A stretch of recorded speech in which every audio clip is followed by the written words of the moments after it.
Yo, kumusta? Si Floyd to ng Spec Technology. At yan, today pag-uusapan natin regarding sa ating analog in or analog grid. Okay, so medyo wala pa masyadong projects ngayon kasi nasa basic pa lang tayo. So, gaya na sabi ko, 3 to 2 lesson na lang. So, ngayon, 2 lesson na lang, not include this part. So, ayan, simulan na natin agad para matapos tayo ng mabilis. Okay, so pag-uusapan natin ngayon, paano ba tayo mag-read ng analog? Okay, how we can read analog input uh, sa ating Arduino. Okay, sa ating digital read, so 1 or 0 lang. So 5 volts or 0 volts lang yung kaya niyang i-read. At yung data na kaya niyang ibigay sa atin is 1 or 0. 1 means 5 volts, 0 means 0 volts. Okay, sa ating analog. So, but still, sa ating basic hardware, yung isang rules doon in terms of voltage, hindi pa rin pwedeng lumagpas sa 5 volts. Okay? So, sa ating digital, we have 0 volts and going to 5 volts, 0 volts, going to 5 volts, or 5 volts all the way. So, this one is 0 volts, corresponds sa ating 0 na ibinibigay sa atin ng digital read. Here is 5 volts, correspond naman sa ating 1 sa ating digital. So, pag 5 volts ka, so 1. Okay? So, that's digital read. Okay? So, while naman sa ating analog, so, before we dive dun sa mismong analog, so try muna natin kung ano ba yung specific or specification ng ating Arduino in terms of analog grid.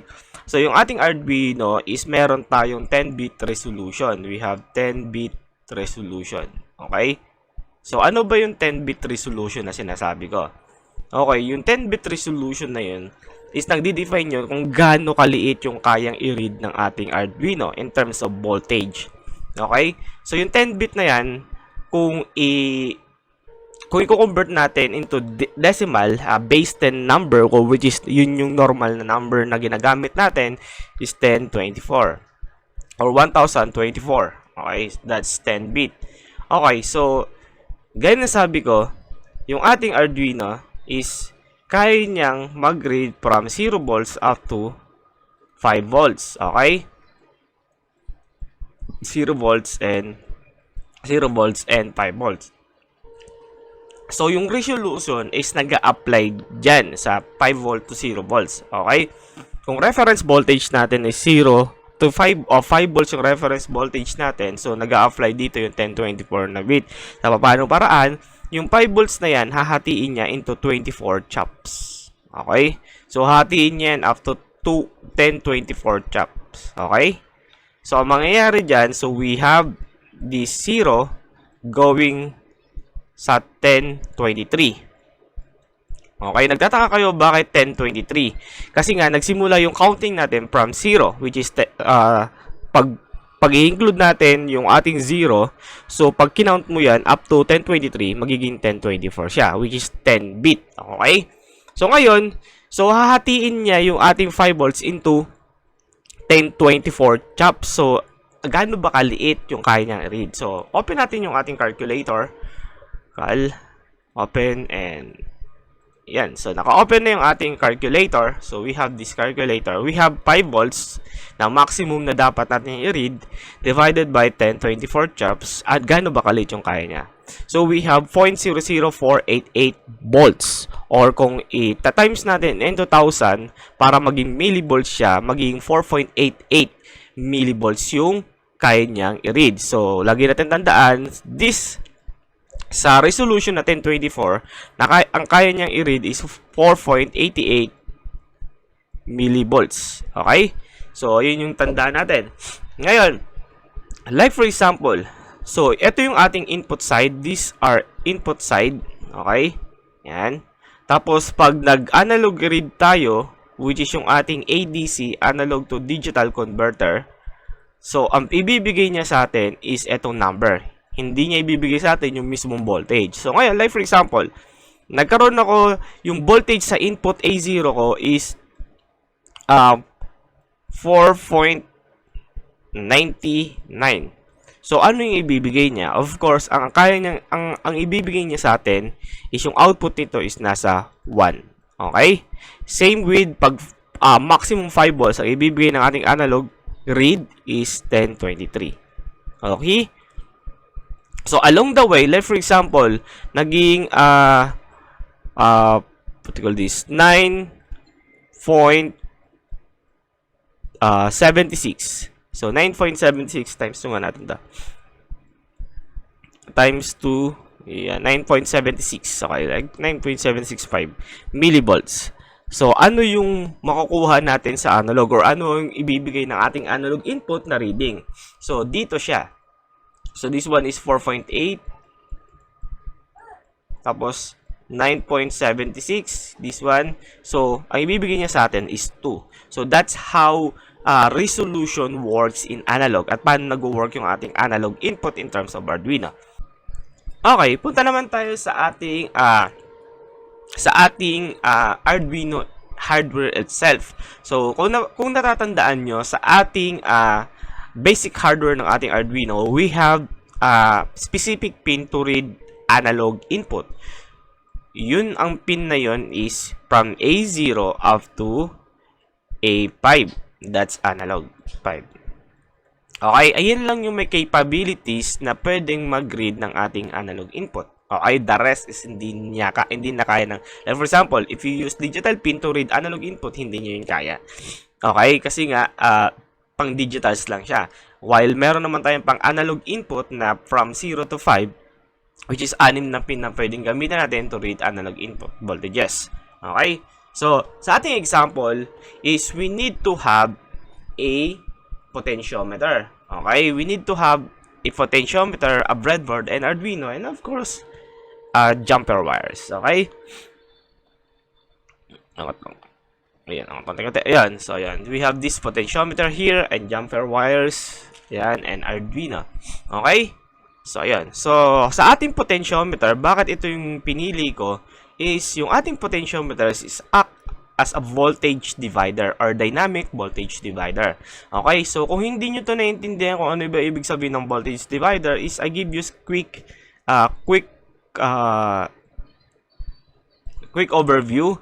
Pero may gagawin akong tutorial may gagawin akong tutorial how we can deal with voltage divider. Separate yon sa ating Arduino lesson. Which is ano pa rin naman siya, what you call this, part pa rin siya ng ating Zero to Hero Arduino full tutorial. Pero isi-separate ko siya, lalagay ko siya sa electronics, okay?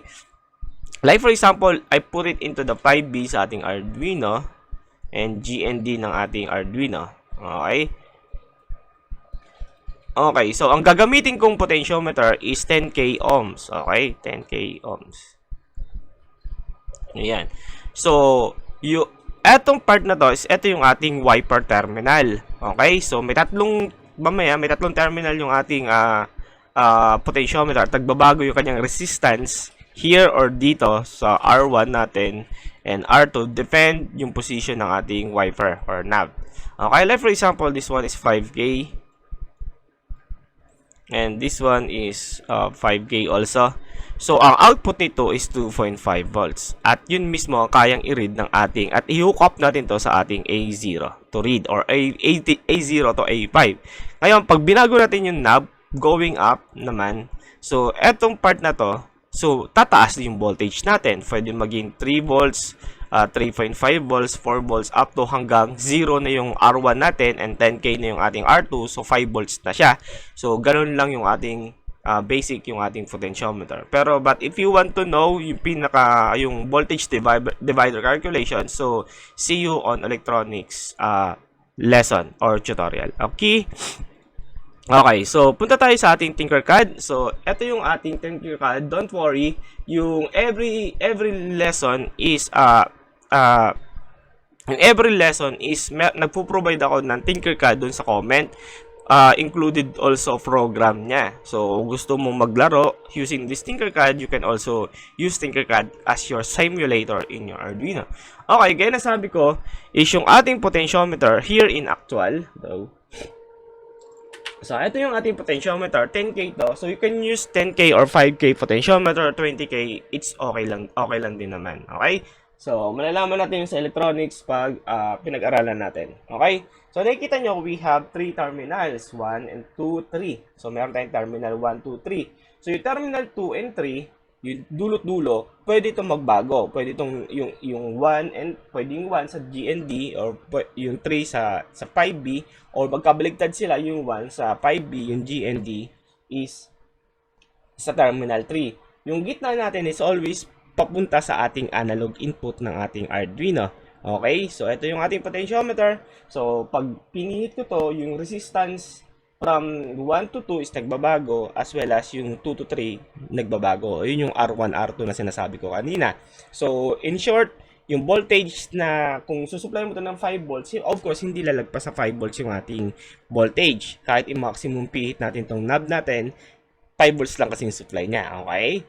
So, here is nagbabago yung voltages niya depende kung ano yung pihit mo at yun naman yung i-detect natin sa ating analog. Okay? This is only a representation how we can do or paano tayo makapag-perform ng analog grid at yung basic explanation how analog grid works. Okay? So here, so we have 1 and 3 terminals. Dito kasi 1, 2, tapos wiper. Okay? So I call it 1, 2, and 3. Okay? So yung 1 natin going to the 5B ng ating Arduino, while yung ating 3 going to the GND of our Arduino. So, kaya nasabi ko, pwede magkapalit yan, walang polarity. Okay? Ang lagi natin tandaan is yung gitnang pin niya is always connected to one of analog pin ng ating Arduino. Yun yung mga level ng A0 to A5. So, ayun yung ating connection. And if you want naman sa ating circuitry, so don't worry, Tinkercad also provided. Okay, so ito yung ating potentiometer. So, yan. So, connected sa GND, one of the leg, yung number 3. And yung number 1 natin is connected siya sa ating 5B. And yung ating wiper, o yung number 2, or pin number 2 ng ating potentiometer is connected sa A0 of our Arduino. So, ito yung ating hookup ng ating breadboard. So, yan. And gayahin natin yung pagka-hookup and then after that, we do programming na. Okay, so ito yung ating actual na gagawin. Gaya sabi ko, ito yung ating 1, 2, and 3. So, ganun yung bilang natin. 1, 2, 3. So, yung aking 1 is connected siya sa 5B. So, connect ako dito. Dapat so, pwede ka mag-connect dito ng wire dito. Basta vertically connected, vertically align yung metal pin ng ating potentiometer dun sa jumper wires natin ng ating Arduino. I put it into the 5B. Yan. And after that, yung number 2 naman, pin number 2, and then connected to the A0 ng aking Arduino. And after that, connect ako ng isang wire ulit, which is yung ating pin 3 ng ating potentiometer going to the GND ng ating Arduino. GND stand for negative ng ating 0 volts yung ating GND or ground siya. Okay? Kaya GND stand for ground or pwedeng naging negative ng ating terminal ng battery, which is yung ating negative terminal ng ating battery is 0 volts. Okay? Okay? So, ayan. Okay na tayo sa circuit diagram. Very good. Then, now is time naman natin para mag-program tayo. Kunin ko lang to. Okay? So, here, click nyo lang yung ating shortcut ng ating Arduino IDE at ganito yung lalabas. Okay? Save nyo lang. Like, save as. Kung saan nyo siya pwedeng i-save. Okay? Okay, so ito yung ating pinaka-starting or set up default na program. So, kung nagtataka kayo kung bakit may ganito, is panoorin nyo muna yung mga previous tutorial natin. Subusubi wala yan ganyan. Okay, so pwede kong i-cut yan. So, nilagay ko lang para mas pabilis. Okay, so yan, starting lang naman. So, kung di nyo to alam, please watch my previous video. Okay, now here's yung ating circuit diagram ng ating Arduino. Naka-hook up siya sa ating yung ating potentiometer naka-hook up sa ating Arduino sa pin number 0. Okay? So, here, kailangan muna natin i-define yung anong pin yung gamit natin sa ating Arduino. So, int, gawa ko ng int, and I call it potent pin. Okay? I call it potent pin, and equals to, so dito, hindi natin pwedeng sabihin na pin 0. Kasi nga, kung nilagay natin yan na ganito, is isipin ng Arduino, you are using digital pins. Remember, we have analog pins and digital pins. Okay? So, that's why, ilagay natin dito na A0 para malaman, capital A, para malaman ng ating Arduino na we are using analog pin, not digital pin. And after that, so, gaya dati, kailangan nung iset as an input since magre-read tayo ng input signal. came from external devices. So, pin mode tayo. Okay? So, kung hindi nyo alam yung pin mode, please watch my previous video. Pinapaliwanag ko kung ano yung pin mode doon. But here, ina-assume ko na alam nyo na yung pin mode para hindi tayo magtabagal. So, dito is anong pin ang gagawin kong input. So, gawin mong input yung ating potent pin, which is A0. And, after that, anong gagawin ko dun sa A0 na to? Input ba to or output? So, sabihin mo na input using code or syntax natin. And now, Arduino knows yung ating A0, gagamitin mo siyang input. Okay? And then, after that, is magre-read tayo ng ating analog. So, gaya na sabi ko, 0 to 1023 yung ibibigay sa atin ng ating Arduino, corresponds sa 0 to 5 volts sa external circuit niya or yung ating potentiometer. So, to read analog signal sa Arduino is just call analog read here and open close parenthesis. Don't forget a semicolon. And anong saan pin ako magre-read? Put it A0 or potent pin. And yan, magre-read na siya. Pero, kailangan muna natin i-save yung data. So, gagawa tayo ng variable. So, kung sa digital read, gumamit tayo ng boolean. Kasi yung boolean can only save or store 1 or 0. Here in integers, we can save a whole number from negative to positive. Negative 32,787 up to positive 32,767, something like that. So, ayun yung kaya niyang i-save. Pero pag lumagpas ka, gusto mong mag-store ng 50,000, hindi kaya yun ng ating integers kasi may limit lang yung ating integers. So 1024 o 1024, 32,000 yung kaya ng ating integer. So, pasok tayo doon. Goods na goods tayo doon. Okay? So, int and I call it potent value.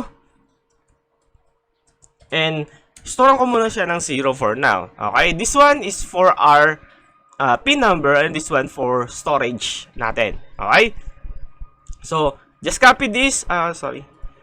Copy lang natin to and paste it at the bottom here and put equal. Okay? So, when you see single equal, we assign or we store data. Okay? Kung babasahin ko to, magre-read yung aking Arduino sa pin number, potent pin, which is pag tinignan ng Arduino yan, since variable siya, may laman siya na A0, it means, ang alam ng Arduino is magre-read ka sa pin A0, analog pin 0, and once nakapag-read na siya, makikita niya yung equal, ibig sabihin, okay, mag-i-store to or mag-a-assign to. Mag-i-store to ng value, which is yung i-store niya is yung ating reading ng potentiometer, ng ating analog read sa A0, at i-store niya sa ating potent value. Now, yung potent value natin holds the value of reading ng ating Arduino. Siya na ngayon ang humahawak ng reading ng ating Arduino, kung ano man yung reading niya. Okay? And after that, so kailangan natin makita kung ano yung value na re-read ng ating Arduino. So, sa paanong paraan? So, isang paraan dyan is to use serial.println. So, kung hindi nyo alam to, please watch my other video, previous video, para malaman nyo. So, dito is ipapakita natin kung anong na-read niya. Since ito yung nag-hold or humahawak kung anong reading ng ating Arduino, so ayun ito yung ipiprint natin. Ngayon, hindi niya ipiprint mismo yung ating potent value. Bakit? Wala siyang double quotation mark, kagaya nito. So, ngayon, kinukonsider to ng Arduino natin as variables or storage. Ngayon, titignan niya yung loob niyan. Dapat, una niyang gagawin, checkin niya sa memory niya, then, dapat may makikita siyang memory cell na pangalan is potent value. Okay, pag wala siyang makita doon, then mag-error yung ating Arduino, potent value is not declared in the scope. Yun yung error niya. Pero kung meron tayong pero pag meron siyang nakita, which is na gumawa tayo or nag-initialize tayo ng potent value na storage or variables na meron types na integers at merong 0 na initial na value niya. So, supposed to be may makikita siya. Pero dito, hindi niya ipiprint yung 0. Kasi nga, i-overwrite to ng ating analog read. Kung ano man yung na-read niya, i-store niya dito. So, mag-overwrite siya constantly every time na madadaanan to ng execution ng ating Arduino. At yun yung ipiprint niya. Gets? Okay. So, Old school pa rin tayo. Kahit meron tayong option dito, is dito pa rin tayo. Tools, go to the tools, select your board, go to the Arduino AVR board, and select your board. Ano ba meron kang board dyan? Mega, Nano, or Uno. But for now, we have Uno here. So, Uno yung pipiliin ko. Then, go ahead and select tools again. Hindi nakasaksak yung aking Arduino. Isasaksak ko yung aking Arduino sa USB. And click somewhere else para mag-reset. And, ayan, may port na ako and select ko yung COM port. Okay? So, yung mga yan is natakal ko yan sa previous kong tutorial. Please watch yung pinakauna lesson 1 up to this lesson para align tayo sa tutorials natin and sa mga terminologies na ginagamit ko. Okay? So, everything set so we can upload na. So, upload yun na agad yung arrow pointing to the right on your view or in my view. Okay? So, wait lang natin yung kanyang compiling. Medyo matagal talaga dyan. So, I can post the video or hintayin ko na lang na matapos. Anyway, post ko muna yung video para mas maganda. Okay, uploading na. Don't worry, yung pinopost ko yung video is along the way kung may makita akong error. So, mas maganda magkaroon tayo ng errors at ipapakita ko how we can solve yung error. Okay, now we have that, we done uploading na yung ating Arduino. Open yung ating serial monitor or serial monitor natin. Click it. So, ganyan sabi ko na naka 9,600 tayo. So, make it sure yung baud rate boys naka 9,600. But for now, sobrang bilis niya.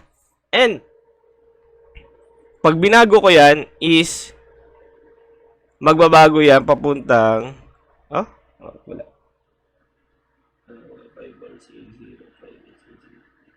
Yan, hindi nakaayos yung saksak. Yan. So, if I go down and hindi siya umabot ng 0 kahit yung aking potentiometer sagad na. So, medyo may problema yung aking potentiometer. But anyway, maliit lang naman yan. So, if I go all the way pakabila naman, nakikita din 1023. So, midway. So, yan. Nakita mo 900 something and blah blah blah. Ngayon, may challenge ako sa inyo. You can post the video. So, ang bilis naman ito. So, paano ko papabagalin yung pagpiprint nito or pagre-read niya ng ating Arduino? So, kung naisip nyo is lalagyan ng delay. Yes, exactly. So, I put delay. So, para bumagal siya ng konti. Kaso, hindi nga lang siya magiging real time. Kasi nga may delay na siya. I put it 5,000 milliseconds. Okay. So, yung duration niya. So, dito is magre-read siya sa pin number A0 natin. I-store niya, piprint niya yung value and magpo-post muna siya or magka-count siya from 1 to 500 milliseconds. Okay? So, done uploading and clear ko lang. Ayan. So, kung nakita natin, medyo bumabagal siya. So, 8181. So, yan. So, ngayon, if I have to, ayan, kung pipihitin ko unti-unti, so, makikita nyo. Kaso nga lang, sobrang bagal niya bago mag-react. So, it's depend upon your application kung paano, kung kailangan mo ba ng delay or hindi mo kailangan ng delay. Like, for example, this one is came from battery. So, kailangan real-time na chine-check yung voltage ng battery tapos i-off mo siya using analog, digital output. So, hindi mo kailangan ng delay. Pero pag ito naman is gagamitin mo as selector sa mga menu mo, sa may mga screen ka LED na nagsiselect ka ng menu, so pwede naman ito lalagyan natin ng delay. It's depend upon the application and all of that, ang lahat ng yon is ituturo ko sa inyo. Like for example, gumawa tayo ng basic yung charging ng ating ang automatic cutoff ng ating charger, pwede natin gawin yon. And pwede tayong gumawa sa LCD natin, gagawin natin na may selector tayo doon na pwede tayong recipe 1, recipe 2, or mode 1, mode 2, mode 3. So, pwede natin gawin yan using this basic principle. Okay, so sa mga logic skills, mga logic, how you think logically sa program, ayun po sa programming ang hindi na ituturo. Kasi nga, skills yun. Okay? Ikaw yung mag-i-improve nun. So, ang naituturo lang namin, mga YouTuber or sino man dyan na nagtuturo sa inyo, is yung mga function. Okay? So, yung mga function sa ating Arduino natin. So, yun lang yung may tuturo namin sa inyo. Like, for example, paano ba tayo mag-read? Okay, ganyan. Ano ba yung if statement, for loop, while loop, ayun lang yung may tuturo namin. But, yung skills na makapag-grade kayo ng logic is yun, is hindi natuturo at nasa inyo na yan. Okay, so if you ask me kung ano yung advice is try nyo mag-program kung, well, example, seryoso talaga kayo sa programming, is try nyo mag-program each day kahit 30 minutes o 1 hour. Mag-program, mag-isip lang kayo, pahirapan nyo lang yung sarili nyo. Ay, doon tayo natututo pag nahihirapan tayo. So, pahirapan nyo lang sarili nyo without pressure.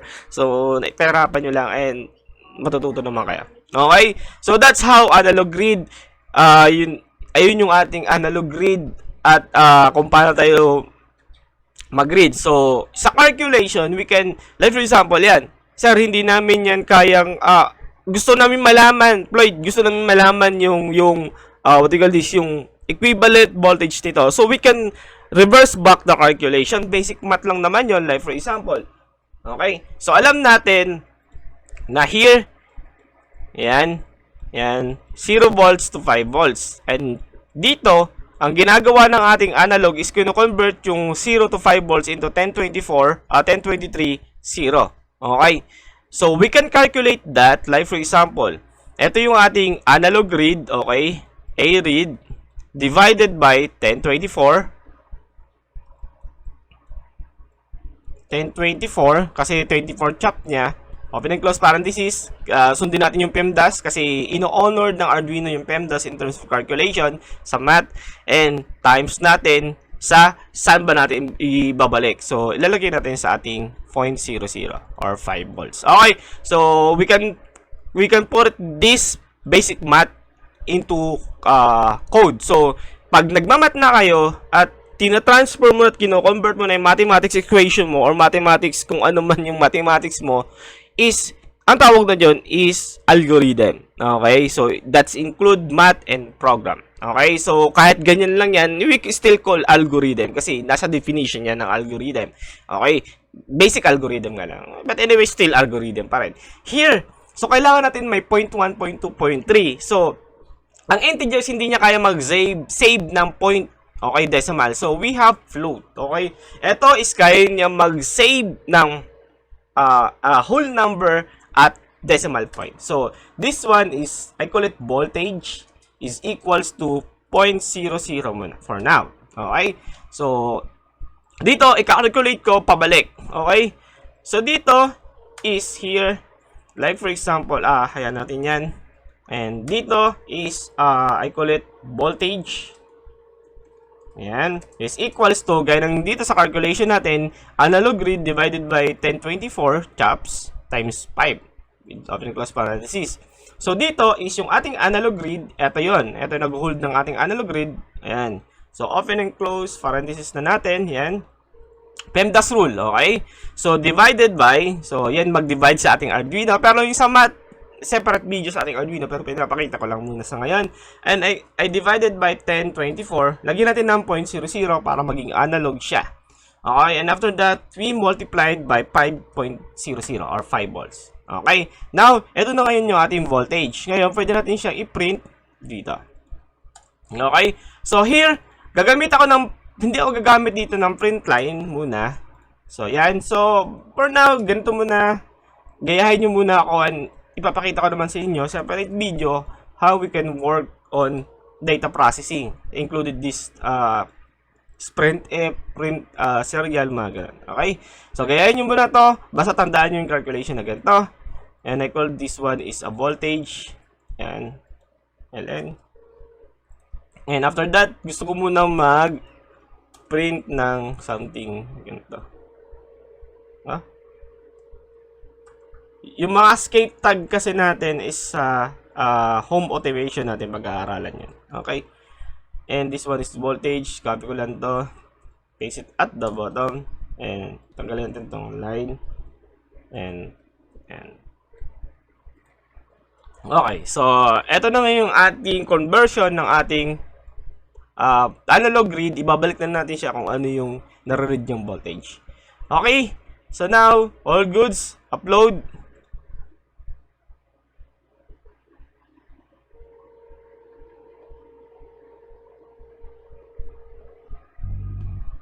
And serial monitor, clear. So, ayun. So, lagyan natin ito ng spacing para magkaroon tayo space.